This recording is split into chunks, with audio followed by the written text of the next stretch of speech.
All right, and we are live. Woo! Live in the Live Fire studio. Do we have people on yet, man? I don't see any comments popping up, but I see at least, wow, the little 7 people watching me live right now. I'm so excited. Looks like we're on camera angle 2. Let's switch to 1. Check 1 for me. We also have a slider angle going back and forth. Audio test 1, 2, 3. Hey, I do have a comment. Oh my gosh, I have comments. Hello. Good afternoon from Banning, California. I see comments, but I can't see who is making those comments. So, hey, Banning, California, let me know your name if you would, please. Hey, folks, good afternoon, I guess. Technically, it's afternoon. I almost said good morning because I'm so used to doing these live streams early in the morning. Normally, it would be 7:30 on Tuesday mornings. Of course, today it is 1 p.m. Central Time. And if you're just jumping on here, my name is Mike Seeclander, and we're going to do a live show for you. Now, of course, we have a lot of things to cover today, and as those of you know, I'm going to ask you, if you're a coin member, to say, hey, Mike, I'm coin member number 1, 2, 3, 4, 5. And if you're an ACSS member or a Livefire user, please let me know you are a Livefire user as well. Do me a favor, wherever you are right now, click the share button. Let other folks know we're on right now at 1 p.m. Central Time. We're going to turn that music down just a little bit because I've got Charles in the booth, a.k.a. my conscious, that's going to tell me exactly how I look on camera. And I've actually never been in a studio that has multiple camera angles. I got 1, 2, and 3. And for the heck of it, who likes my new shirt, right? Check out the new shirt. Everybody check out the new shirt. This is one of my new I think this shirt looks great, Mike. Hey, Charles, so here's your question. Charles, do you notice how tight my shirt fits? You know, like sleeves are. Like, Yeah, you notice I feel that's like that was very much on purpose. but the thing is, though, this is probably the biggest sleeve they have, man. There's no bigger sleeve. Like, this is the extra large sleeve. So I feel like you got it in an extra small. no, man, this is an extra large shirt, extra large sleeve. I'm sorry. I'm sorry, folks. I apologize in advance if you're offended by my biceps. But hey, let's get into the show. All right, so let's talk safety real quickly. If you are going to do any of the draw processes with me, please make sure you are in a safe area and you have a safe backstop. Like always, all safety rules apply. So if you're not willing to comply with those safety rules, I got to tell you to leave this live stream, and I would hate to do so. I see a bunch of you coin members popping up. I see Alan Kelly's in the house, IDPA as well. Hey, Mr. Elke from Colorado. Bill from Frisco, Texas. Chris, hey, thank you for saying you love the Livefire app. I hope some of you are on the Livefire app, by the way. If you're on the Livefire app, give me a follow and send me a message and let me know how it's going. I see Frank on from California, from South Carolina. Miss Chris is on. James Tucker, good morning. Hello, or afternoon, Midland, Texas. How many more times? We'll turn this into an afternoon, I guess I could say drinking show, but hopefully you're not drinking yet. How many more times I'm going to say good morning versus good afternoon? So we got a lot of folks on, folks, and we got a great show today. I'm going to be talking about the 3 key index points of the draw process. But before we do that, of course, do me a favor, click the share button, click the like button, let other folks on the Facebook pages know we're live. And I think I'm live on the Livefire page, the Shooting Performance page, the IDPA page, and the Livefire Studio page as well. So we're live on at least 4 different pages, which is awesome as well. A few more things. If you are on right now and you're going to join along, please double check and triple check if you're just jumping on because someone shared it. No ammo in your magazines, no ammo in your firearms. Of course, in the Livefire studio, we have a safe backstop and beyond, believe it or not.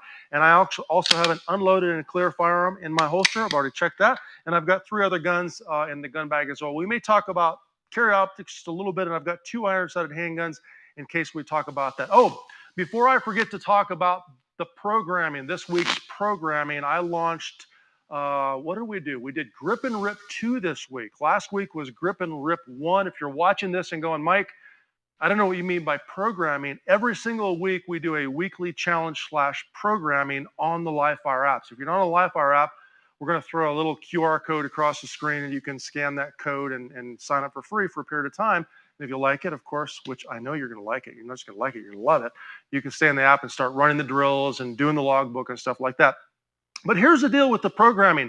The programming is by design phased in its approach, meaning we started out with the fundamental hold and the bowls, 1, 2, and 3 drills, and now we're working on the presentation and the grip. And every single time I do a new drill of the week, we're launching them once a week right now, it has some overt purposes and it has some covert purposes, some things, some little hidden gems that I know some of my members are going, hey, Mike, I realized after I did that drill so many times that it taught me this and I was learning this. And that wasn't really stated in the drill, and that's exactly my purpose. The intent with the weekly programming is for live fire users to be able to follow along drill by drill, and then not just do the drill one time and shoot it for score, but there's so much to learn from these drills. You should be starting the drill, shooting it for score, posting your score, and then repeating the drill throughout the week to learn from it, and then use it however much you need to in the past. So one more thing about that. When I do a drill, I have let's say it's a 5-yard, 5-shot pace drill or whatever else. If I log those results, I can go back 2 or 3 or 5 or 10 months and look at what my score was, look at what my skill set was at that point in time. So that's critically important that you log your results and check that out. So, man, hey, I see coin number 2225 from Arizona. Hey, from Israel. Is that the country Israel? Oh my gosh. Missouri number 2269 is on. Hey, someone shared with a girl and guns a low country. I bet that's Tina that's on right now. Nice to see you on as well. And good afternoon, a girl and a gun, Backstrap, Texas. Nice to have it. How do you get a live fire shirt? That's a question I have. I don't know. But since I'm talking about programming, I'm going to bring the guy up that can answer that question. How you get a live fire shirt. He is one of the co-founders. His name is Brock Nunn. He looks a lot bigger than me on stage when he comes up here, but he's not actually. We put a platform for him to stand on. He's not really as tall and good looking as he actually looks on camera, since I actually have someone on the stage for the first time ever. I've never had someone, man. I don't know what to do with my hands, dude. Well, here we are, Mike. I know, man. Yeah. So Brock is going to tell you a little bit about what we have going on in live fire, new stuff, old stuff. Yeah. Stuff I may have missed. Hey, everybody. This is Brock. I'm one of the co-founders of Live Fire, like Mike was just talking about. I am super excited to finally be on here on stage in front of you guys. Just to talk about live fire just for a little bit. So what I'd like to do is give you some updates and also a little bit of instruction on what we can do to make things even better. One of the first things that I'd like everyone to do is if you have live fire installed on your phone, head over to the App Store. If you don't already have automatic updates on your phone, which some do, some don't, that's totally personal decision, but what I would really encourage you to do, go ahead, jump over to the App Store where you found live fire in the first place, either on Google Play or the Apple App Store. And if you have live fire installed, there'd be a little button on there that just says plainly update. The reason I'm asking you to do that, there's a bunch of cool things coming and a bunch of cool things that are already there for a lot of our community to experience. One of the deals there is that we have now taken posting from, you can only post whenever you make a log, you do a logbook post, and that is really cool, it's really valuable. But now what we want to do is we want to share posting with the entire community, because what we found is you guys are putting up the coolest stuff that we've ever seen. It's great. I know there's people showing videos of their competitions, of videos of their dry fire drills, and they're giving us breakdowns of just kind of everything that they have to do their training within the day. The next thing that I would like you guys to go in and check out is the new live fire feature. That's, of course, the new loadout builder, right? And so I admit my loadouts are not all the way built. So if you're on my profile right now, it's not my fault. It's probably his fault in some way, shape, or form, or Charles's fault in the booth. I'm not sure. I'm going to blame it on Charles. I'm sorry. Hey, no, it's okay. We'll figure out a way. We'll get you on that shirt. So yeah, to be clear, guys, the Live Fire shirt store, the retail store, is not launched yet. We are quickly working on that because frankly a huge demand. We lucked in to some pretty great designs early on, and we will figure out a way to get you guys shirts in your hands quickly. But one of the best ways to do that, go into Live Fire, jump in there onto the Live Fire app, send me a message, send Mike a message, and let us know if you'd like a shirt. And someone may just get a hold of you. Someone may get a shirt right there to you, because we want to get shirts in your guys' hands.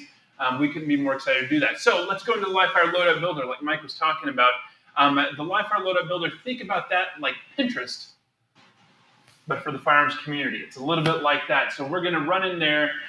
You will see the new live fire loadout builder right on your profile, where you have your badges, and then you'll see your activity feed, and then right next to that you'll see a new sign on that is the loadout builder. Next to that, you'll be able to add your first new loadout. So the purpose of that is to say, hey, you have a bug out bag, you have a range day bag, you have a everyday carry that you want to have around. So what you'll be able to do there is go in, let us know what's in that everyday carry, and it won't just let us know. Everyone in the live fire community will also be able to see what's in that bag, what's in that collection, what's in that loadout, and they'll be able to share those items. And you want to scan that QR code. They'll be able to save those items to your private saved items. So if you like something that Mike has in his range day bag, thinks it's pretty cool, because sometimes the stuff that Mike carries is pretty cool, you'll be able to save that. True. And automatically have it as one of your saved items. So if you want to go buy that one day, you totally can. It's a great way to keep up with that stuff. But that's it for me for the live fire update. Hey, folks, just real quick, since you have them on stage, if you have a question about anything in live fire or a feature that you would like to see, type the comments up there. Brock has to go back to doing what he does. And I fully admit, I probably helped program a lot of the app. I mean, I probably did that and didn't even really realize I was programming most of the stuff that he thinks he did. But the point is, if you see something on live fire that maybe isn't working like you think it should work, or something that you would like to see as far as a feature, that's something that we've done from the very beginning. Matter of fact, that was one thing when I met Brock and I met Mike, the other founder of the company. They said, hey, man, break this thing for it. We've developed this unique app to facilitate firearms training. Yes. Break it for us. Do it. And I tried. And I've gave them a ton of feedback. And they came in here late at night and program and changed some things and had some really late nights. But you know, if there's something you want to see, type it in the comments and let us know. Yeah, and that's one of the most important things is live fire is a living, breathing app, and it's fueled by you guys. And what we want to do is build the best thing possible for the community that we're so passionate about. And it's a great product today. We're so excited to make it an even better one tomorrow. Anyway, thank you guys. Enjoy the live stream. Mike, thank you, sir. Cool. All right, folks, let's talk about a few things. By the way, I did see someone post a comment about a phone having no video or sound, so I'm assuming that everybody can hear me 5x5. Some of my old school DDC listeners and watchers give me a mic. You sound good, you look good. Of course, I hope I look good. If I don't look good, please let me know.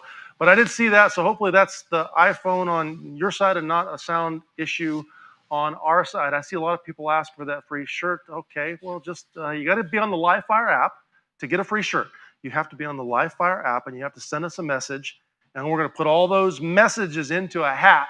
We're going to mix that hat up, and we're going to draw that out of the hat. We'll get some shirts out. We just sent shirts last week. We sent a bunch of shirts out. So, anyways, what do I say? Okay, no more comments. Okay, 5x5. Sound is all good. I'm happy to hear that. So let's talk real briefly about what I want to cover today and why I want to cover it. And then we'll open up for some Q&A in the end. I want to talk to you about 3 key index points of the draw process. Now, when we're talking about the draw process, you know, wherever you are and whenever you might jump on to this live stream or watch us replay, I'm talking about the competitive draw process. But understand that the principles of the draw process are very similar in terms of a defensive draw versus a competition draw. Matter of fact, last week we talked about a defensive type draw. I talked about the appendix position. We talked about appendix holsters. We talked about the C sweep, the way I sweep the garment, and why you might consider sweeping with one hand. So if you haven't watched that, please go back and watch that. We're going to chop that up and put it on live fire as well. But today I want to talk about the competition handgun draw process, and specifically 3 key index points in your draw process that you can use to improve your speed and, more importantly, your consistency in the draw process. Because think about this for a second.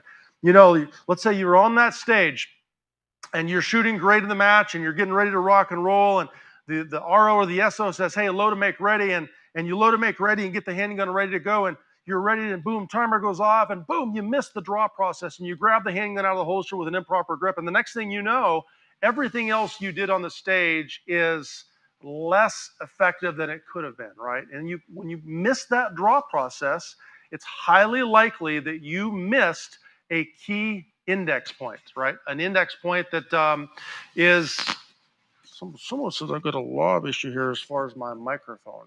You ever hear me okay? Check 1, 2. Charles in the booth, I've got a message on my... Is my lob okay, folks? Sorry for the interruption. Test 1, 2. 1, 2. Go ahead and check your back pocket. Check 1, 2. Check 1, 2. Just the cord. Hey, folks, this is what happens in some of these shows. Someone said I might have bumped my quarter. Got super excited. Test 1, 2. How we see it now? That's fine. All right, back at it. This is why I need a shotgun mic. Something hanging over my head, I can just talk, right? So back to it. 3 key index points.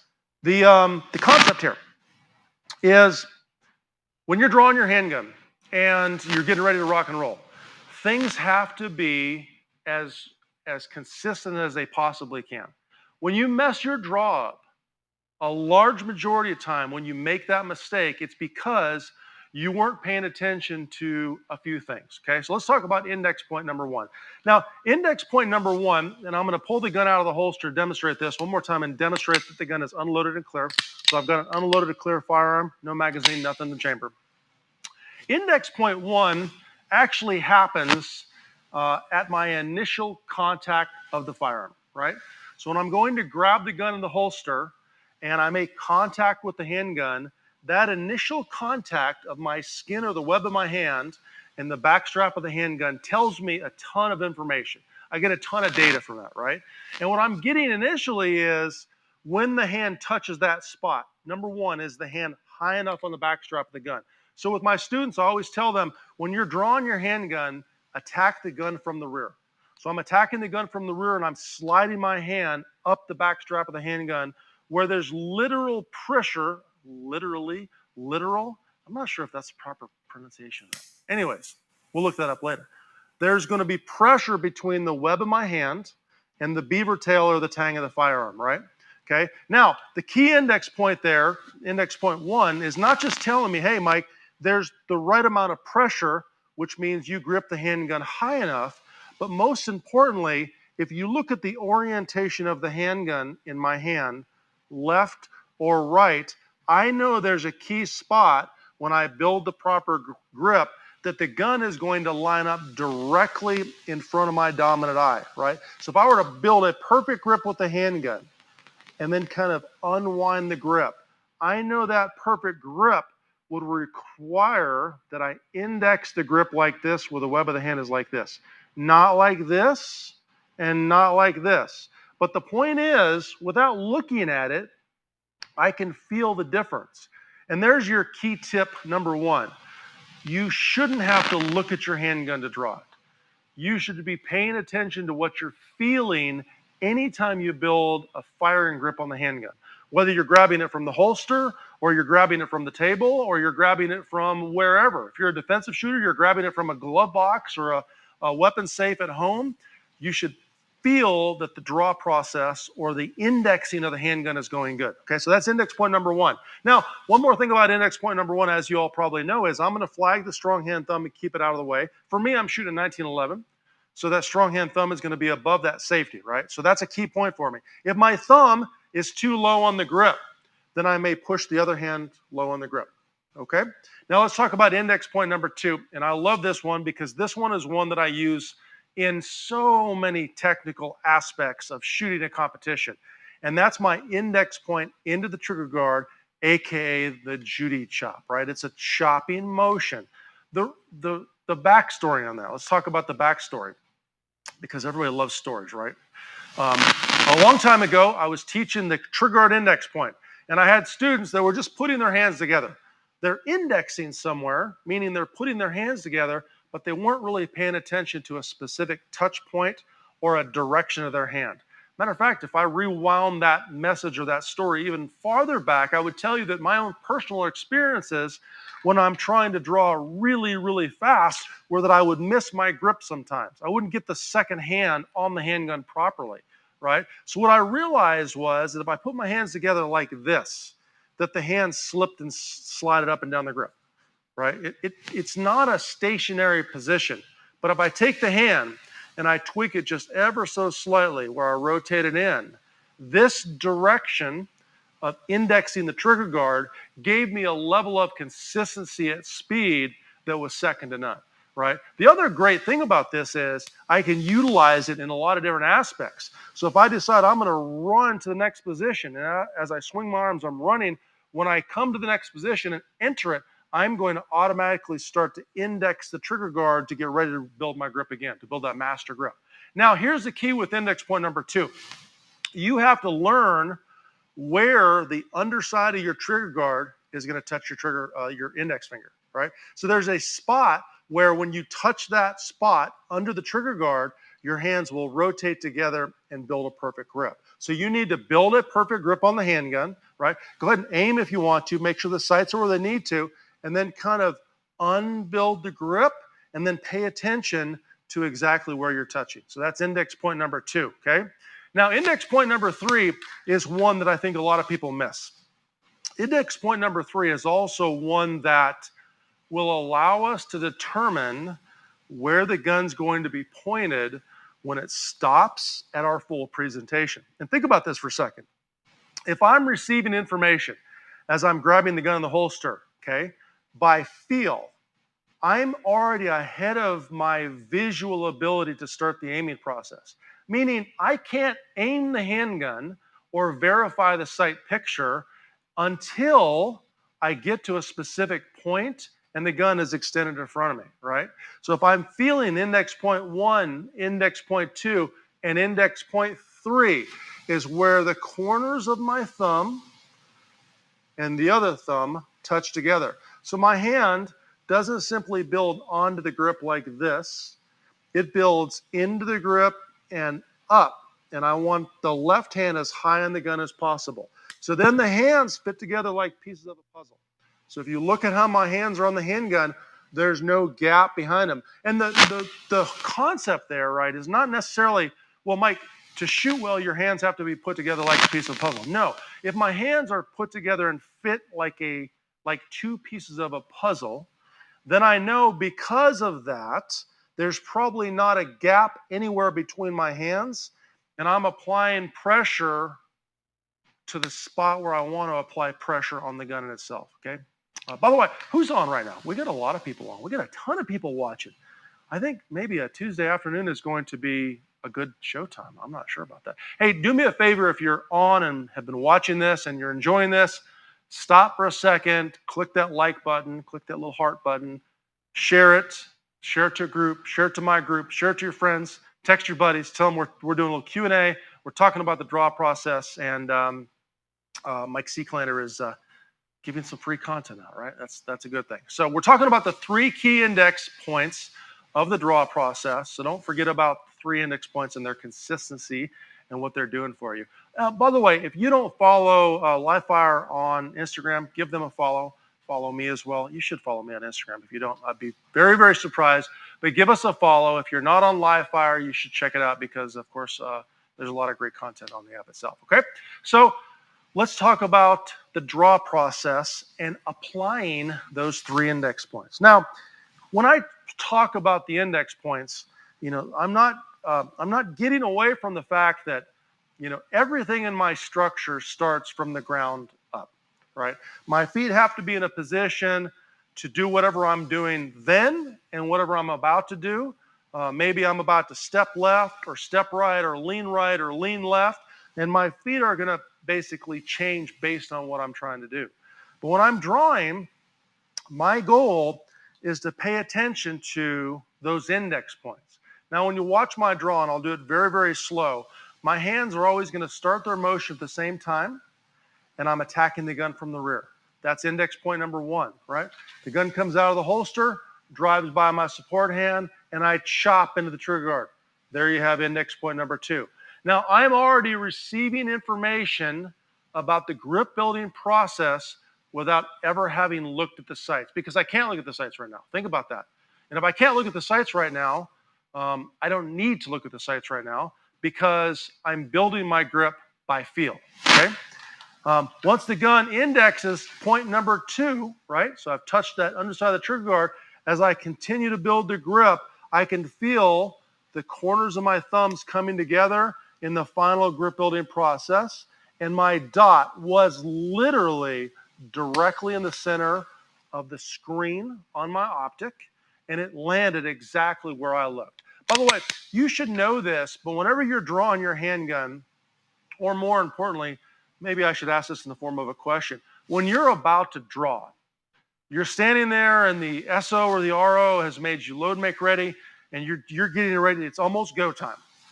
Here's a couple questions for you. What should you look at and what should you think about? What should you look at and what should you think about, right? So type your answers in the comment and let's see if we can come up with some good answers. Because when I'm doing this, what I look at, right, is key, and what I think about is key as well. Now, granted, when I draw, I'm going to pay attention to index point 1, index point 2, and index point 3, right? But I want to start that process, right, as early as I possibly can, okay? By the way, we keep playing here in the Live Fire studio with our commenting. I have comments there, which are big and very easy to read. The problem with those comments is I can't see who said it. Then there's the comments there that are a little better because I can see who said it, right? But I can't read it quite as well. So don't worry, we're going to get better and better and better at this way. Eric says, understanding and using the trigger guard index point duty chop help you immensely in building your grip consistently. It's all about consistently building the grip. So what am I looking at and what am I thinking about? Here's what I'm looking at. I'm looking at a specific spot on the target. Like, not the whole target. Like, you can see the target in my background. If I were shooting at that target, I would be looking at the 0 in the 0 zone of the target. And what am I thinking about? Nothing. I might have thought to myself, grip the gun, move the gun faster, whatever, pre-draw. But right there, when the buzzer's about to go off, I'm looking at that specific spot. I'm trying to relax my arms as much as possible, and I'm completely clearing my mind. So when the timer goes off, I can draw the handgun and then do what I need to do, right? Here's a key point for you, and then we'll open up for some Q&A. If you tie up your mind, your unconscious or subconscious, call it whatever you want, right? That's about to run the program, the shooting-related program of the stage you're about to shoot. If you tie up that bandwidth or that processing power with too many conscious thoughts, right? You're thinking about, I got to shoot the swinger perfect. I got to hit that piece of steel. I got to do whatever else. You are literally killing the timing of your unconscious mind. The very best thing you can do, assuming you followed a good stage planning process, right, is to make sure that you are opening your minds and thinking about nothing, right? You've already got the conscious plan. You've already got, you recon the stage, you came up with your plan. That moment of time, I'm looking exactly where I want to hit, and I'm just relaxing my mind entirely. And then I draw the handgun and I start firing. Boom, boom, boom, boom, boom, reload, move, do whatever else I need to do, okay? So 3 key index points. Here's how you're going to work this.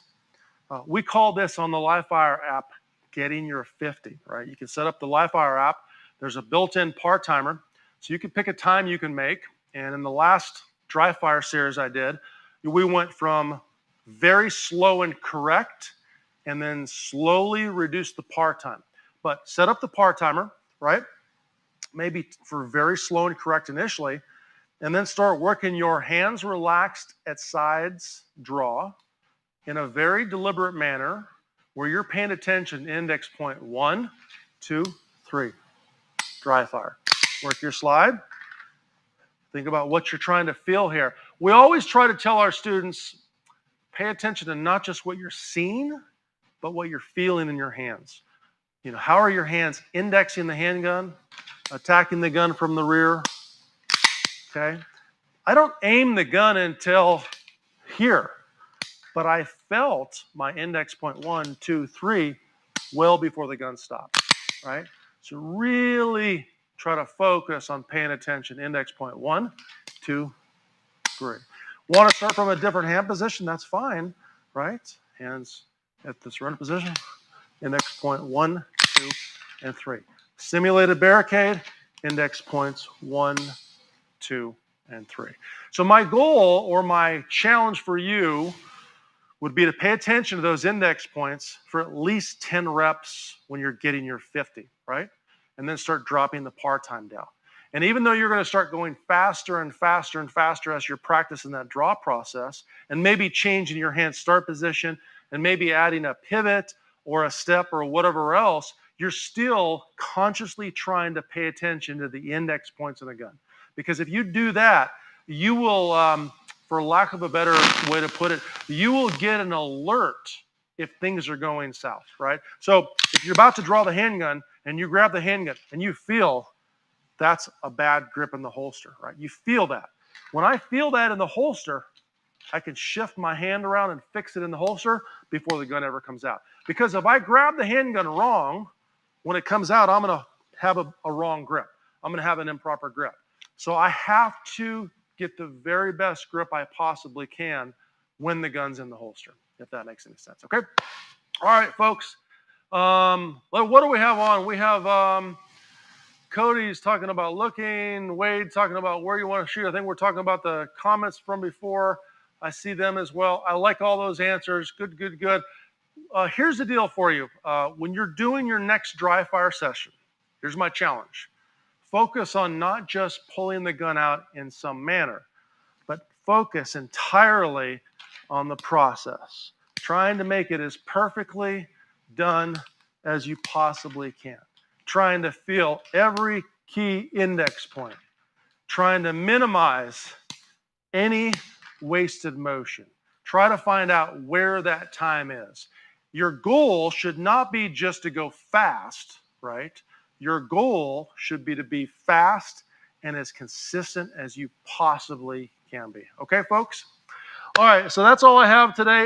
Today was kind of a unique one. We did it at 1 p.m. Next week's live show is scheduled at 1 p.m. as well.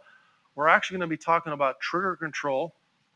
And when we talk about trigger control, we're going to break it down from the accelerated to the control pull and talk about those things as well, okay? So Mike Smith asks, what about the transition from reload to chop? Ooh, that's a great question. So Mike, if I understand your question, and I do have an empty magazine, by the way, how do you transition from a reload to a chop? And today we're not talking a lot about reload, but I'll answer your question. I want to give you kind of a unique angle here. When I load the gun, assuming it is a speed load for USPSA, so it's not a slide lock load, or maybe, I guess, technically for IDPA now, it could be a speed load as well because we're not required to shoot to slide lock. Once I've inserted that magazine into the gun with that proper angle, right? The second the magazine slides into the gun, I'm focusing on indexing and sliding the magazine in from the left-hand side. So I'm making contact with the palm of my hand and the magazine on the left-hand side. And then second that hand inserts the magazine, I have a good seat. Notice where my index finger is now. So my left index finger is right under the trigger guard. So I'm going to rotate the hand. I'm going to make sure I'm in the right spot. That's index point number 2. And then index point number 3, rotate the hands together for the grip. So I'm paying attention to inserting the magazine, seating. There's index point number 2. And then there's index point number 3. And notice when I did this, I'm not doing a lot of wasted motion in the gun itself. I'm basically indexing and extending the handgun directly to the target. So good question, and hopefully that answered for you as well. So, all right, I don't see any other comments popping up as far as questions. We're still working on the comment system, folks. I promise we'll get that down so I can see more of your comments back. Hey, I keep seeing folks saying free shirt, free shirt. Hey, free shirt. Guess what you got to do? Get on the Livefire app, send us a message me, or message Brock Nunn. And we're going to take all of those messages, the millions of messages, right, that we're going to get, and we're going to put them in a hat, and we're going to start sending out some free shirts. Okay, so we'll reach out to you if you want a free shirt. Maybe we'll have some of you send pictures of you with your shirts to us so we can post it to social and let you know you want it. Okay, folks, that's all I have. Take some time, work on the draw process, but don't just work on drawing the gun and pulling the gun out of the holster. Work on those index points. By the way, the index point concept can be applied to anything. The reload, the draw and transfer, all that stuff can be applied. So find a key index point that will give you not just the speed you're looking for, but the consistency as well, folks. That's all I have for now. See you next week. Until then, train hard.